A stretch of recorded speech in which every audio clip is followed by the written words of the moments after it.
a disciplina de História na educação brasileira. Em 15 de outubro de 1827, foi aprovada a primeira lei sobre o ensino elementar e a mesma vigoraria até 1946.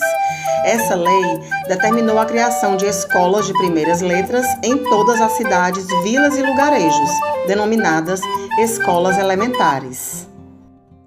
A partir da Constituição do Estado brasileiro, a história tem sido um conteúdo constante do currículo da escola elementar.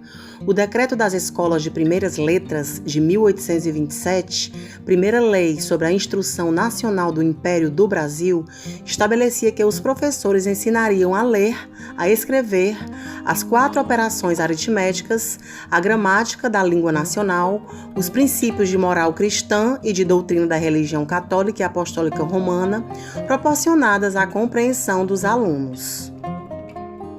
O texto do decreto revelava que a escola elementar destinava-se a fornecer conhecimentos políticos rudimentares e uma formação moral cristã à população. A história a ser ensinada compreendia a história civil articulada à história sagrada, enquanto esta se utilizava do conhecimento histórico como o da catequese em um instrumento de aprender a moral cristã. Essa utilizava para pretextos cívicos. A história aparecia como disciplina optativa do currículo dos programas das escolas elementares. Os planos de estudos das escolas elementares das províncias que as criaram, na maioria das vezes, instituíam noções de geografia e de história, principalmente a autoridades e consideradas facultativas ao ensino elementar. A constituição da história como disciplina escolar autônoma ocorreu apenas em 1837, priorizando a história universal do currículo, onde se manteve a história sagrada.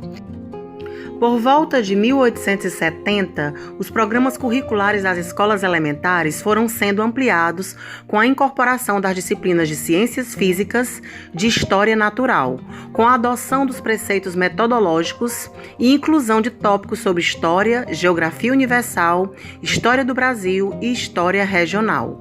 No final dessa década, foram feitas novas reformulações dos currículos das escolas primárias, visando criar um programa de história profana mais extenso, a fim de eliminar a história sagrada. Tal fato traduzia a atmosfera das discussões sobre o fim da escravidão, a transformação do regime político do Império para a República e a retomada dos debates sobre o ensino laico. Os métodos de ensino então aplicados das aulas de história eram baseados na memorização e na repetição oral dos textos escritos. Desse modo, ensinar história era transmitir os pontos estabelecidos nos livros dentro do programa oficial e considerava-se que aprender história traduzia-se a saber repetir as lições recebidas. No final do século XIX, com a abolição da escravatura e com a implantação da República, a busca da nacionalização das relações de trabalho e do processo migratório e as propostas que apontavam a educação como forma de realizar a transformação do país ganharam força. O regime republicano, sob a égide de um nacionalismo patriótico, buscava inserir a nação no espírito cívico. A escola elementar seria o agente da eliminação do analfabetismo, ao mesmo tempo em que efetuaria a moralização do povo e a assimilação dos imigrantes estrangeiros no interior de uma ideologia nacionalista e elitista que apontava a cada segmento o seu lugar no contexto social.